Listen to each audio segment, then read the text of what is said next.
నమస్తే, welcome to political voice. మనతో పాటు ఉన్నటువంటి ఈరోజు అతిథి జనార్దన్ రెడ్డి. చేవెళ్ల నుంచి భారతీయ జనతా పార్టీలో చివరి నిమిషంలో పోటీ చేసి 2 లక్షల ఓట్లు తెచ్చుకున్నటువంటి వ్యక్తి. అదేవిధంగా భారతీయ జనతా పార్టీలో మొదటి నుంచి పనిచేస్తున్నటువంటి జనార్దన్ రెడ్డి ఇప్పుడు ఎంపీ ఎలక్షన్ల నేపథ్యంలో చేవెళ్లలో ఏం జరుగుతున్నది ఏంటి అనేటువంటి విషయాలు ఆయన అడిగి తెలుసుకుందాం. సార్ నమస్తే అండి. చేవెళ్లకు దూరం అయిపోయినట్టు ఓడిపోయిన తర్వాత చేవేళ్లకు దూరం కాదు, దగ్గరైనాం. దానికి దగ్గర కావడానికి కారణం గతంలో 3 సంవత్సరాలు వైఎస్ఆర్ కాంగ్రెస్ పార్టీలో రంగారెడ్డి జిల్లా అధ్యక్షునిగా పనిచేయడము, అక్కడ ప్రతి ఒక్క గ్రామంలో తిరగడం, ఆ అనుభవంతో మొన్న ఎలక్షన్లో పోటీ చేసిన తర్వాత ఈరోజు చేవేళ్లకు జనార్దన్ రెడ్డి ఎవరో అనే గుర్తింపు కలిగింది. కనుక అట్లాంటిది దూరం అయ్యే ప్రసక్తే లేదు. ప్రజలు టచ్లో ఉన్నారా నిత్యం చేవెళ్ల పార్లమెంట్ నుంచి ఎలక్షన్స్ తర్వాత, అంటే 2019 తర్వాత? 2019 తర్వాత మండల ఎన్నికలైనా, పంచాయతీ ఎన్నికలైనా, లోకల్ బాడీ ఎన్నికలలో ప్రతి ఎన్నికల్లో పాల్గొనడం జరిగింది. అందుగురించి ప్రతి ఒక్క గ్రామంలో మున్సిపాలిటీలలో తిరగడం ఈరోజు కూడా చేస్తూ ఉన్నాం. ఎక్కడ కార్యక్రమం ఏదైనా ఇచ్చినా పార్టీ పరంగా కానీ, అదేవిధంగా వ్యక్తిగతంగా ఎవరైనా పిలిచినా వాళ్ళ దగ్గర తప్పనిసరిగా పోవడానికి ప్రయత్నం చేస్తూ ఉన్నాం. అందుగురించి అందరితో ఈరోజు జనార్దన్ రెడ్డిని పిలవాలి, జనార్దన్ రెడ్డి నాయకత్వం కావాలి అనే వాళ్ళు చాలామంది ఉన్నారు. అందుగురించి ప్రజలతో, నా కార్యకర్తలతో మొదటి నుంచి టచ్లో ఉన్నాం, ఇప్పుడు కూడా టచ్లో ఉన్నాం. 2019లో మీరు బీజేపీ నుంచి పోటీ చేశారు, టీఆర్ఎస్ గెలిచింది. కాంగ్రెస్ నుంచి కొండ విశ్వేశ్వరరెడ్డి పోటీ చేశారు. మీరిద్దరు, మీ ప్రత్యర్థి మీ పార్టీలోకి వచ్చారు. ఇప్పుడు ఆయన మాజీ ఎంపీగా ఉన్నారు, మీరు పోటీ చేసినట్టుగా ఉన్నారు. అంటే పోటీ పెరిగింది కదా చేవెళ్ల నియోజకవర్గంలో, బీజేపీలో ఇప్పుడు పోటీ పెరిగింది. మీతో పాటు ఇంకో 2-3 కూడా అడుగుతున్నారు. ఎట్లా ఉంటుంది మరి?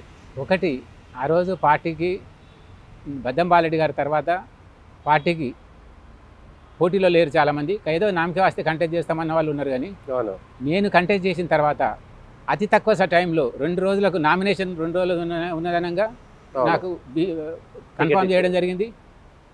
ఆ తర్వాత నాకు తక్కువ సమయం ఉన్న ప్రతి నియోజకవర్గంలో తిరగడానికి అవకాశం ఉంది. అదేవిధంగా నన్ను ఫాలో చేసే వాళ్ళు ఉన్నారు. మాకు ఇటు రాజేంద్ర కాన్స్టిట్యూన్సీలో చాలామంది బంధువులు ఉన్నారు. అట్లా ప్రతి ఒక్కరు కూడా పనిచేసారు. నా బంధువులైనా, మా వాళ్ళైనా, నా శ్రేయోభిలాషులు నేను గెలవాలని ప్రయత్నంగా పనిచేశారు. అందుకే 2 లక్షల పైచిలకు ఓట్లు సాధించగలిగినాం.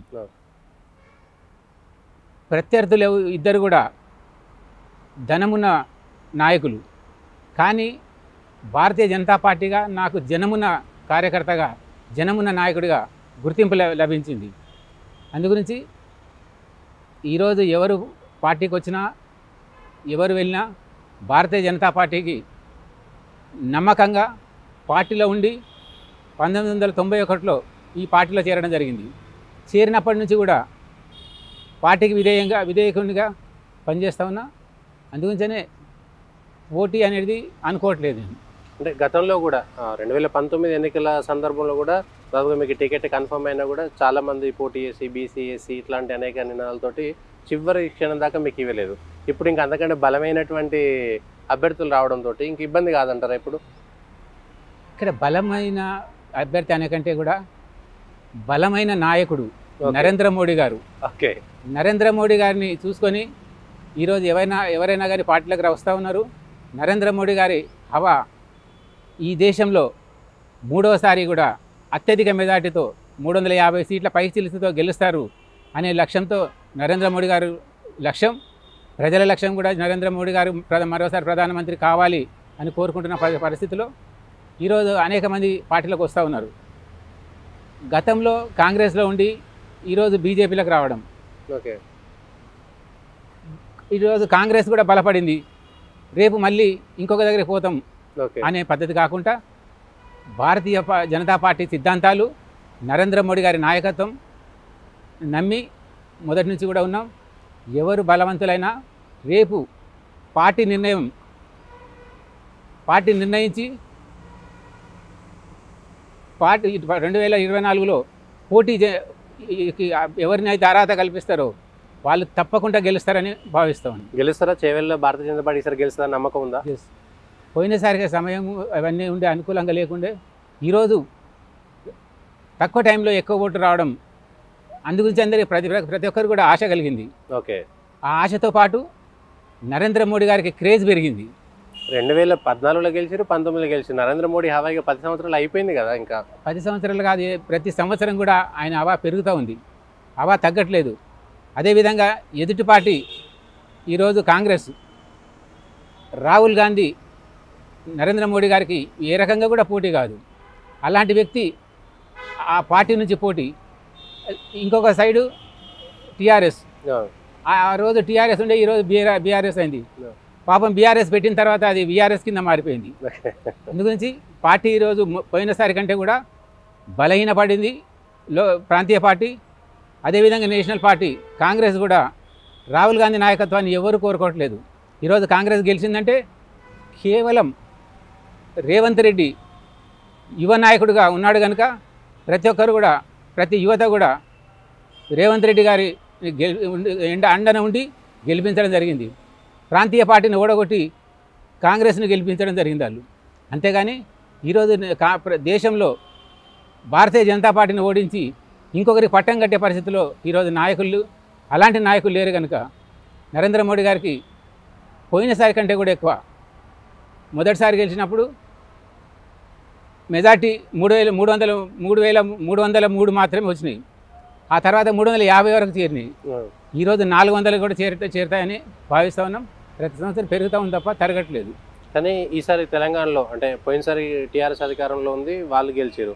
సరే కాంగ్రెస్ అధికారంలో ఉంది కాబట్టి చేవెళ్ళలో కాంగ్రెస్ మళ్ళీ గెలిచే అవకాశం లేదని అనుకుంటారా? అంటే ఇక్కడ కాంగ్రెస్ గెలవడానికి చాలా అనుకూలంగా లేదు.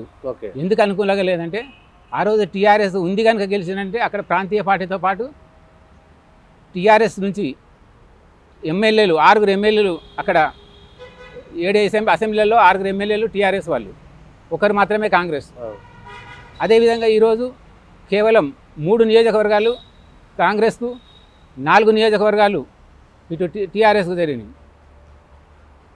ఈ ఎన్నికలతో పోలిస్తే లోకల్ బాడీ ఎన్నికలు ఇవి.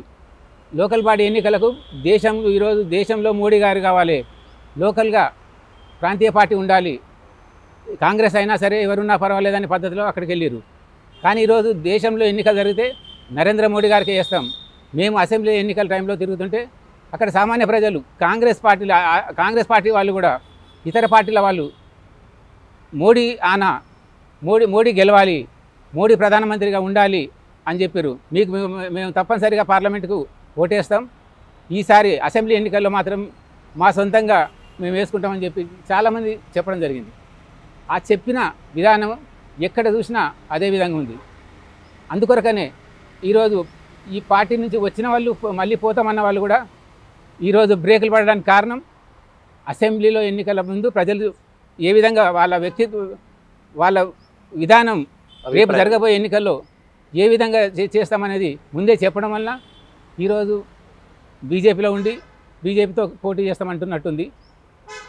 అందుగురించి మీరు చెప్పిన లెక్కల ప్రకారమే 2014లో కానీ 19లో కానీ మొన్న జరిగిన అసెంబ్లీ ఎన్నికల్లో కానీ 3 కాంగ్రెస్ గెలిచింది, అసెంబ్లీలో ఎమ్మెల్యేలు 4 టీఆర్ఎస్ గెలిచింది. బీజేపీ ఏం గెలవలేదు కదా చేవెళ్ళ కింద. అంటే అక్కడ బీజేపీ గెలవకున్నా కానీ నరేంద్ర మోడీ గారు ప్రధానమంత్రిగా ఉన్నారు కనుక, ప్రధానమంత్రి నరేంద్ర మోడీ గారు ఉంటే ఈ దేశ రక్షణ, దేశ అభివృద్ధితో పాటు ప్రతి గ్రామానికి ఈరోజు రోడ్డు కనెక్టివిటీ వచ్చింది.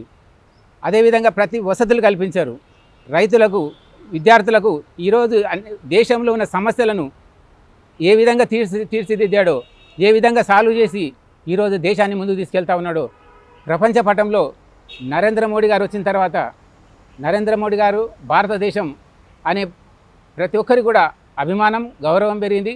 అందుగురించనే ఇతర దేశాలు కూడా ఈరోజు నరేంద్ర మోడీ గారి వైపు, భారతదేశం వైపు చూస్తూ ఉన్నారు. కనుక ఈ లోకల్గా ఉన్నది టీఆర్ఎస్ కాంగ్రెస్ అని చూస్తూ ఉన్నారు తప్ప దేశంలో మాత్రం మోడీ గారు ఉండాలి, దేశంలో భారతీయ జనతా పార్టీ ఉండాలని కోరుకుంటున్నారు. కనుక తప్పనిసరిగా భారతీయ జనతా పార్టీకి అక్కడ 4 ఉండని 6-1 ఉన్నా కానీ ఆ రోజు గెలిచిన కాంగ్రెస్ బీజేపీ అనే మధ్యన లేకుండా ఆ రోజు కాంగ్రెస్ వర్సెస్ టీఆర్ఎస్ అని ఉండే ఆ చేవెళ్ళలో, బయట ప్రాంతాల్లో కాకుండా ఆ చేవెళ్ళలో. కానీ ఈరోజు పరిస్థితి అట్లా లేదు. ఈరోజు ఎవరి మధ్యలో పోటీ ఉంది చేవెళ్ళలో? ఈరోజు కాంగ్రెస్కు బీజేపీకే పోటీ ఉంటుంది. టీఆర్ఎస్ సిట్టింగ్ సీట్లు ఉన్నా కానీ అక్కడ సిట్టింగ్ సీట్లలో అనేది కాకుండా ఉన్నదల్లా నేషనల్ పార్టీ ఉండాలి. నేషనల్ పార్టీలో ఎవరు బలమైన వాళ్ళు? ఈరోజు నరేంద్ర మోడీ గారు బలమైన వాడు. ఓకే. రాహుల్ గాంధీ ఆయనకు ఏ రకంగా కూడా సరితూగడు. అందుకని ఆ ఉద్దేశంలో తప్పనిసరిగా భారతీయ జనతా పార్టీ ఈసారి చేవేలు గెలిచి టీఆర్ఎస్ థర్డ్ ప్లేస్లో పోతాను నమ్ముతున్నారా? ఎస్. 4 ఎమ్మెల్యే స్థానాలు గెలిచిర్రు, వేల మెజారిటీ వచ్చింది వాళ్ళకి ఎమ్మెల్యేలకి. ఒక వేవ్ వచ్చినప్పుడు 2014లో వచ్చినప్పుడు సెంటిమెంట్తో టీఆర్ఎస్ అదేవిధంగా కాంగ్రెస్ తెలుగుదేశం అలయన్స్ కంటెస్ట్ చేసారు. కంటెస్ట్ చేసినప్పుడు 3 నగరానికి సంబంధించిన 3 నియోజకవర్గాలలో తెలుగుదేశం గెలిచింది. అవును. 3 బలమైన నియోజకవర్గాలు, పెద్ద నియోజకవర్గాలు. అలాంటి నియోజకవర్గాలు తెలుగుదేశం గెలిచినా అక్కడ అభ్యర్థి పార్లమెంట్కి వచ్చే వరకు టీఆర్ఎస్కు కొండ విశ్వేశ్వరరెడ్డి గారిని గెలిపించడం జరిగింది. అదేవిధంగా కాంగ్రెస్ అక్కడ 2014లో 3 టీఆర్ఎస్ గెలిచింది. మీ పొత్తులో ఉన్నటువంటి టీడీపీ బీజేపీ కలిసి పోటీ చేసింది 2014లో. ఆ పొత్తులో భాగంగా 3 ఎమ్మెల్యేలు టీడీపీ గెలిచింది. గెలిచినా కూడా ఎంపీకి వచ్చేసరికి టీఆర్ఎస్ గెలిచింది. ఎందుకంటే అక్కడ టీఆర్ఎస్ సెంటిమెంట్ ఉండే. ఇక్కడికి వచ్చే వరకు ఏంటంటే ఆ రోజు 2 అలయన్స్లో ఉండి 3 నియోజకవర్గాలు గెలిచినా కానీ కేవలం 3 లక్షల ఓట్లు మాత్రమే వచ్చినాయి. ఓకే. తెలుగుదేశానికి, తెలుగుదేశం వర్సెస్ బీజేపీ. 2019లో మీరు ఒంటరిగా పోటీ చేసినప్పుడు 2 లక్షల ఓట్లు, 2 లక్షల పైచీలకు ఓట్లు పడ్డాయి. ఓకే. అందుగురించి అప్పటికి ఇప్పటికి చాలా మారింది. ఓకే. మా భారతీయ జనతా పార్టీ కార్యకర్తలలో కూడా ఒక అనుమానం, ఓకే, బీజేపీ గెలవదు అనే అనుమానం ఏదైతే ఉండేనో ప్రజలు అది కాదు, బీజేపీ ఇక్కడ బలంగా ఉంది అని చెప్పేలాగా అతి తక్కువ సమయంలో ప్రజలు స్వతహాగా పనిచేసి 2 లక్షల పైచీలకు ఓటర్ వచ్చిన తర్వాతనే ప్రతి ఒక్కరికి కనువిప్పు జరిగింది, కార్యకర్త కూడా. అందుగురించనే మహేశ్వరంలో ఈరోజు ఇద్దరు కార్పొరేటర్లు ఉంటే 2 కార్పొరేటర్లు బీజేపీ గెలవడం జరిగింది. అదేవిధంగా మున్సిపల్ ఎన్నికలలో భారతీయ జనతా పార్టీ విజయం సాధించింది. ప్రాంతీయ ఎన్నికల్లో సర్పంచులు లేని చోట కూడా బీజేపీ సర్పంచులను గెలిచింది. రాజేంద్ర నగర్ నియోజకవర్గంలో 3 డివిజన్స్ ఉంటే 5లో 2 మైనార్టీ, 3 బీజేపీ గెలవడం జరిగింది. ఈ పరిణామం చూస్తే పార్లమెంట్ ఎన్నికల తర్వాత చాలా మార్పు వచ్చింది. ఓకే. మార్పు రావడానికి కారణం ఆ రోజు ఉన్న అధ్యక్షుడు డాక్టర్ కె లక్ష్మణ్ గారు అధ్యక్షతన 4 పార్లమెంట్ సీట్లను గెలవడం. అదేవిధంగా చేవెళ్లతో పాటు మహబూబ్ నగర్, మెదక్, మల్కాజ్గిరి, దీంట్లో అన్నిట్లలో కూడా 2 లక్షలు 3 లక్షల ఓట్లు సాధించగలిగినాం. కానీ ఈరోజు పరిస్థితి ఇప్పుడు నేను చెప్పిన 4 నియోజకవర్గాలతో పాటు మరో 6 నుంచి 7 సీట్లు భారతీయ జనతా పార్టీ గెలుస్తుందనే వాళ్ళ సర్వేలలో తేలడం, బీజేపీ వాళ్ళ సర్వేలో తేలడం. అందులో భాగంగా చేవెళ్ళ మొదటిదిగా ఉంటుందని, గెలుస్తుందని భావంతో మేమున్నాం. మీరు 2019లో పోటీ చేసినప్పుడు మీకు 2 లక్షల చిల్లర ఓట్లు వచ్చినాయి. 5 లక్షల ఓట్లు కాంగ్రెస్లో ఉన్నటువంటి అభ్యర్థికి వచ్చింది, ఆయన బీజేపీలోకి వచ్చాడు, టీఆర్ఎస్ గెలిచింది. సో ఇప్పుడు 5 లక్షల ఓట్లు, ఈ 2 లక్షల ఓట్లు, 7 లక్షల ఓట్లు అన్నీ బీజేపీ వైపు వస్తున్నట్ట? ఎట్లా అట్లా చెప్పడానికి ఉండదు కదా. ఎట్లా ఉంటుందంటే ఆ రోజు జనార్దన్ రెడ్డి కంటెస్ట్ చేస్తే జనార్దన్ రెడ్డి ప్లస్ నరేంద్ర మోడీ గారు బీజేపీ ఓట్లు 2 లక్షల పైచీలకు. అదేవిధంగా కాంగ్రెస్ ప్లస్ క్యాండిడేట్ ప్లస్ 5 లక్షల ఓట్లు. అట్లా క్యాండిడేట్ ఈరోజు కాంగ్రెస్ ఓట్లు మొత్తం మనకు పడతాయని అనుకోవట్లేదు, అనకు కూడా చెప్పడానికి ఛాన్స్ లేదు. అదేవిధంగా టీఆర్ఎస్కి వచ్చేవారికి 5 లక్షల పైచీలకుతో ఆయన 25,000 మెజార్టీతో గెలవడం జరిగింది. ఆ 5 లక్షల ఓట్లు ఈరోజు ఆయన వెంటనే ఉన్నాయని కూడా నమ్మడానికి లేదు పరిస్థితులు. అందుగురించి భారతీయ జనతా పార్టీకి 2 సీట్ల నుంచి ప్రభుత్వం ఏర్పడే స్థాయికి వెళ్ళిన పార్టీ ఏ విధంగా ఉండనో అదేవిధంగా 2,000 లక్షల నుంచి రేపు గెలవడానికి కావలసిన మెజార్టీ భారతీయ జనతా పార్టీ సాధిస్తుంది. ఈక్వేషన్స్ 2 పార్టీలే కలిపితే ఒకటి, ముగ్గురు కలిసి ఒక దగ్గర 14 లక్షలు ఒకరికే పడతాయి. ఇప్పుడు దాదాపు 16 లక్షల ఓట్లు ఉన్నాయి. 16 లక్షల ఓట్లు ఒకరికే పడతాయి. పడ్డ ఓట్లు మామూలుగా దాదాపు ఇప్పుడు 35 నుంచి 40 లక్షల ఓట్లు ఒక్కొక్క నియోజకవర్గానికి అయింది. మల్కాజ్గిరి 40 లక్షలు, మా దగ్గర 34 లక్షలు అంటున్నారు. ఈ 34 లక్షలు పోలైతే 50% పోలైనా కానీ 16 నుంచి 17 లక్షల ఓట్లు పోలైతాయి.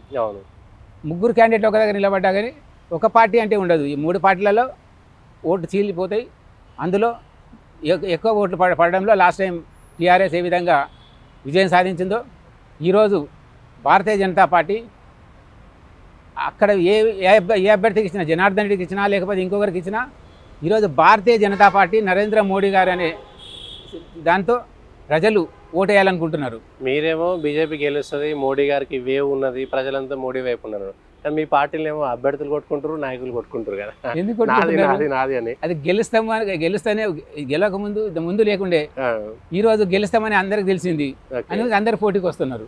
ఎక్కడ విజయం సాధిస్తుందనే పరిస్థితులు ఏర్పడతాయో అక్కడ పోటీ తప్పకుండా ఉంటుంది. మల్కాజ్గిరికి గతంలో ఒకరికి ఇద్దరి కంటే ఎక్కువ పోటీ లేదు. ఈరోజు దాదాపు 16-17 మంది పోటీలో ఉన్నారు. అందులో పెద్ద పెద్ద నాయకులు. మీ చేవెళ్ళలో కూడా 6-7 మంది ఉన్నారు. కనుక అందరు కూడా ఒకటే. అది ఇబ్బంది కదా ఎన్నికల్లో మీకు పార్టీకి? ఏదైనా పార్టీ నిర్ణయిస్తుంది కనుక పార్టీ నిర్ణయం ప్రకారం అందరు కలిసిపెట్టుగా పనిచేసి భారతీయ జనతా పార్టీ జెండాను చేవెళ్ళలో నిలబెట్టాలి అనే విధంగా పనిచేయాలని చెప్పి పనిచేస్తారనే భావంతో ఉన్నాం. ఈరోజు 6 ఉంటారు, 10 మంది ఉన్నా కానీ రేపు ఎవరికైతే బీఫామ్ ఇస్తారో, ఎవరైతే కన్ఫర్మేషన్ చేస్తారో వాళ్ళకి అందరు కలిసికట్టుగా ఉండి పనిచేయాల్సింది తప్ప కాంపిటీషన్ ఎక్కువ ఉంది కదా అని చెప్పి సీట్లే పెరగవు. కానీ మరి మీకు కాంగ్రెస్లో ముఖ్యమంత్రి రేవంత్ రెడ్డి చేవెళ్ళ ఎంపీ మీద ప్రత్యేక దృష్టి పెట్టి మిగిలిన అన్ని చోట్ల మంత్రులు వేస్తే చేవెళ్లకు ఆయనే స్వతహా ఇన్ఛార్జ్ ఉన్నాడు. అయితే రేవంత్ రెడ్డి కుటుంబం నుంచో లేదంటే ఒక మంచి అభ్యర్థిని తీసుకొస్తాం, చేవెళ్ళ కంపల్సరీ కాంగ్రెస్ జెండా పాతం అనేటువంటిది అంటే ముఖ్యమంత్రి దాని మీద దృష్టి పెడుతున్నాడు కదా. ముఖ్యమంత్రి దృష్టి పెట్టిండు. గతంలో కూడా మొన్న ఎన్నికలలో ముఖ్యమంత్రులు అయిన ముఖ్యమంత్రి, గతంలో ఉన్న ముఖ్యమంత్రి తన సొంతంగా గెలవాలని కూడా పోటీ చేశారు, కానీ గెలవలేదు. అదేవిధంగా రేపు రేవంత్ రెడ్డి ప్రయత్నం చేయడం తప్పులేదు. ఎందుకంటే ఆయన నాయకుడు, వాళ్ళ పార్టీకి నాయకుడు, పిసిసి నాయకుడు, అదేవిధంగా ముఖ్యమంత్రి. ఆయన చేవెళ్ళని గెలవాలని ప్రయత్నం చేయడం తప్పులేదు. అవి ఎంత ప్రయత్నం చేసినా అక్కడ ఢిల్లీలో ఉన్నది ఎవరు, ఢిల్లీలో వాళ్ళ నాయకుడు ఎవరు? ఢిల్లీ నాయకుడు నరేంద్ర మోడీ గారికి సరితూగడు. అది ప్రజలకు తెలుసు. నరేంద్ర మోడీ గారు ఉంటే ఏం లాభము? నరేంద్ర మోడీ గారు ఈరోజు ఒక యోగిగా ఆయన పనిచేస్తూ ఉన్నాడు.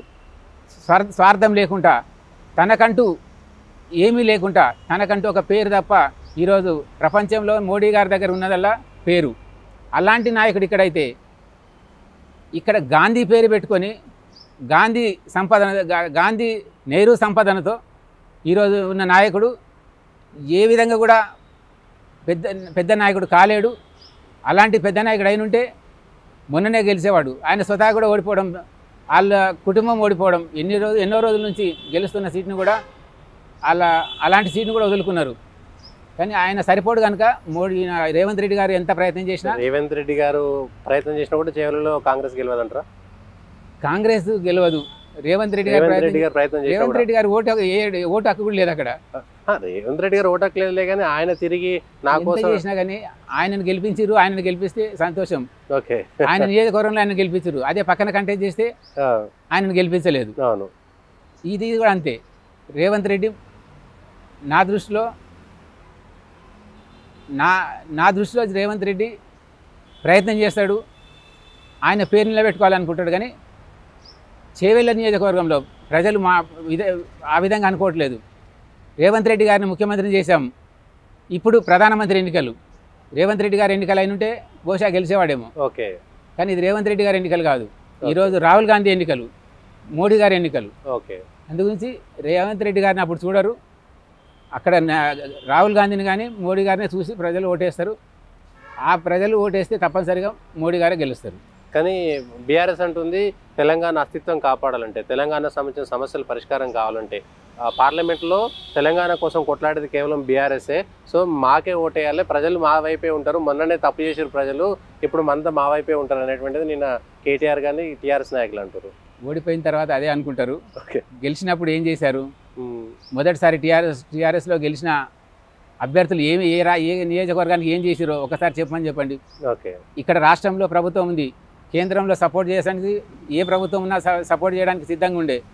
భారతీయ జనతా పార్టీ ఉంటే కూడా ఈయన చేయించుకోలేని పరిస్థితి, చేతగాని పరిస్థితి. కేసీఆర్ గారు ఇక్కడ అందరి ఆరోగ్యం బాగుండాలని ఆరోగ్యశ్రీని పెడితే ఆ ఆరోగ్యశ్రీని ఇక్కడ నేను అమలు చేసుకుంటా తప్ప దేశం ఇచ్చింది నేను వాడను.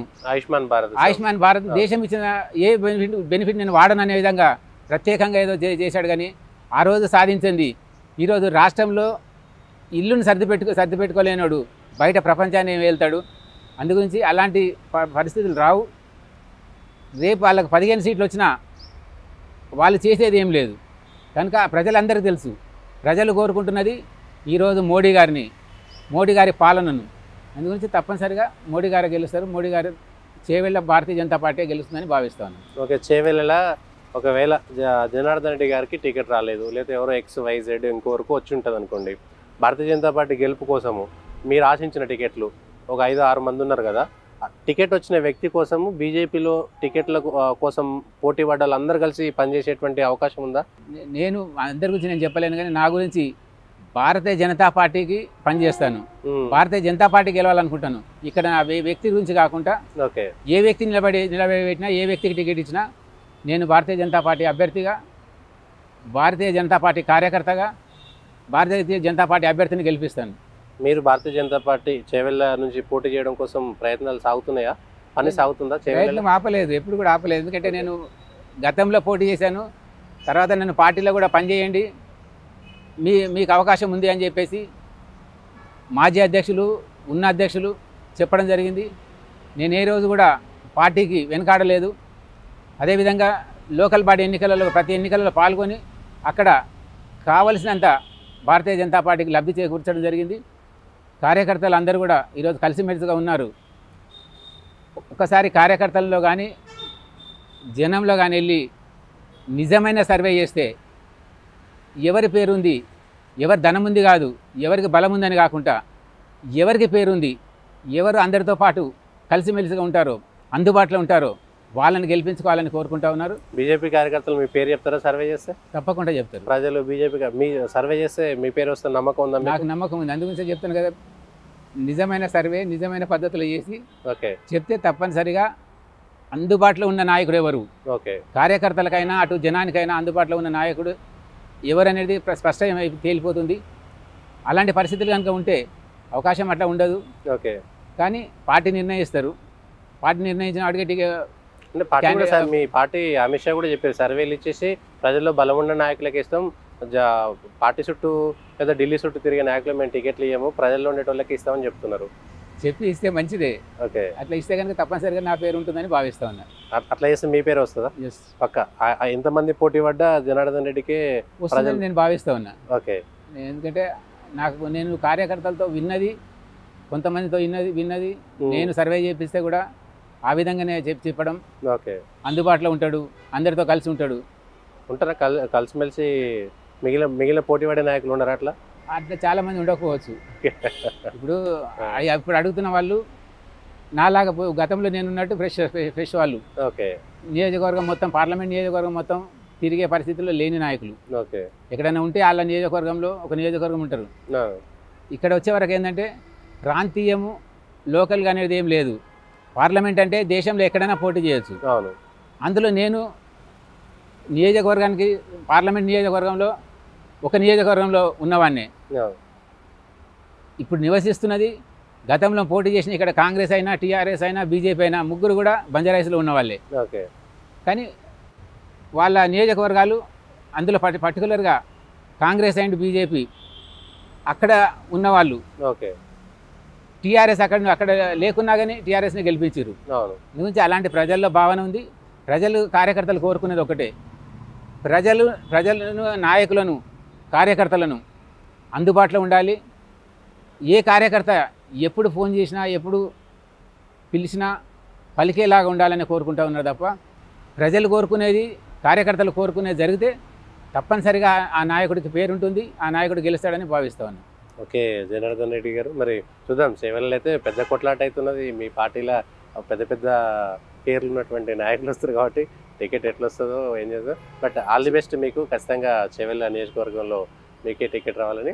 ఇది చేవెళ్ళ నియోజకవర్గం ఎలాంటిదంటే, ఎంత నియోజకవర్గం పెద్దదో అందులో నాయకులు కూడా ఆర్థికంగా అంతే పెద్దవాళ్ళు. ఎందుకంటే ఎవరు చిన్న అనే పద్ధతి లేదు, కాకపోతే ఎక్కువ తక్కువ, అంతేగాని అందరూ కూడా ఒక స్థాయి కంటే ఎక్కువనే ఉన్న వాళ్ళు. పైసలు లేకుండా కొట్లాడే పరిస్థితి ఇప్పుడు లేదు కదా ఎలక్షన్స్. ఒక్కొక్క నియోజకవర్గంలో ఒక్కొక్క చరిత్ర ఉంటుంది. పైసలు ప్రతి చోట ఇది తయారు చేసారు అట్లా మన దగ్గర, కానీ ఒక్కొక్క నియోజకవర్గంలో ఒక్కొక్క రకంగా ఉంటుంది. అందులో చేవెళ్ళ అనేది పెద్ద కాన్స్టిట్యున్సీ, వచ్చేది పెద్ద నాయకులు. చేవెళ్ళ అంటే చుట్టూ అంతా వందల వేల కోట్ల రూపాయలు ఉంటుంది చేవెళ్ళ అంతా. ఈరోజు మినీ ఇండియా లాగా ఇటు మల్కాజిగిరి కంటే చేవెళ్ళను కూడా మినీ ఇండియా లాగా చూస్తూ ఉన్నారు. శేరిలింగం పెళ్లికి వచ్చే వరకు అన్ని వసతులు, అన్ని రకాల ల్యాండ్ బిజినెస్ కానీ ఏ బిజినెస్ అయినా సరే శేరిలింగం పెళ్లిలో ఉంది. రాజేంద్ర నగర్, మహేశ్వరం నగరంకు సంబంధించిన నియోజకవర్గాలు కనుక ఇలాంటివి ఉన్నాయి. దాంతోపాటు వచ్చే అభ్యర్థులు కూడా అదే స్థాయిలో వస్తున్నారు పోటీ చేస్తామని. అలాంటి అభ్యర్థులు నువ్వు ఇలా అభ్యర్థులను చూడకుండా అభ్యర్థుల వెనకాల ఉన్న బలము, అభ్యర్థుల వెనకాల ఉన్న జనం ఇద్దరిని చూసి టికెట్ ఇస్తే ఎవరికి టికెట్ ఇచ్చినా భారతీయ జనతా పార్టీ మాత్రం గెలుస్తుంది ఈసారి. అందరూ అట్లా ప్రజలు చెప్పుకుంటున్నారు. అసలు ఏ పార్టీకి సంబంధం లేని వాళ్ళు కొంతమంది మైనార్టీలు కూడా రాజేంద్రలో చూస్తే కొంతమంది మైనార్టీలు నా గతంలో కూడా 60,000 ఓట్లు పడ్డాయి. అక్కడ అసెంబ్లీకి వచ్చినప్పుడు 19,000 పడితే పార్లమెంట్కి వచ్చే వరకు 60,000 ఓట్లు పడ్డాయి. అందుగురించి బీజేపీకి ఓట్ బ్యాంక్ ఉంది, నరేంద్ర గారి బలం ఉంది కనుక తప్పనిసరిగా గెలుస్తారు అని భావిద్దాం. Okay, all the best Janardhan Reddy గారు. ఇది చేవెళ్ళకు సంబంధించినంత వరకు నియోజకవర్గంలో భారతీయ జనతా పార్టీ జాతీయ నాయకత్వము జెన్యున్గా చేసేటువంటి సర్వేలో జనార్దన్ రెడ్డి పేరే వస్తుంది అనేటువంటి ఆశాభావం వ్యక్తం చేస్తున్నారు. ఎవరికి టికెట్ వచ్చినా చేవేళ్ళలో ఎగిరేది భారతీయ జనతా పార్టీ అనేటువంటిది కుండబద్దలు కొట్టి చెప్తున్నారు. మరి ఏం జరుగుతుందో వేచి చూద్దాం.